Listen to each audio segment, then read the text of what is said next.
Okay, ito yung ating point of sale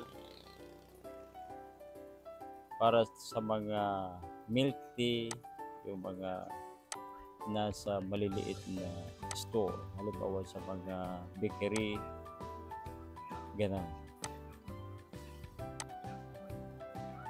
So halimbawa yan, milk cold tea, one order. So save, then check out. Halimbawa 10 pesos. So meron siyang sukli na 1.58. Process invoice, yes, okay. Then ito yung invoice niya. Alright. Tapos mo.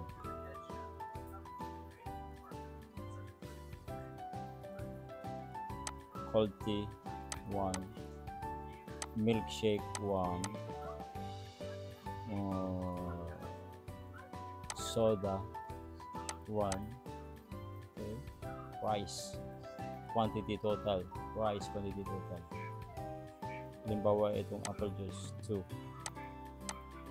so 4, so 10, 20, 2 quantity and then 20. Okay, save, then check out.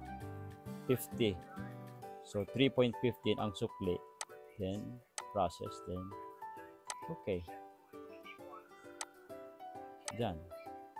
Ibaba ko ito, paliitin ko to para makita natin yung due date. Okay? Kasi hindi makita yung due date eh. Due date.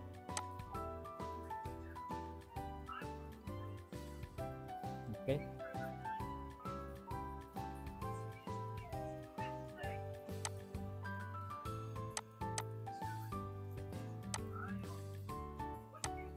Hindi makita oh.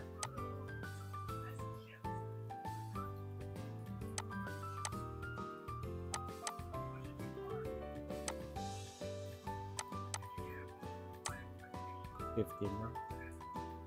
So, example, 64, 3, for example, gawin natin 140.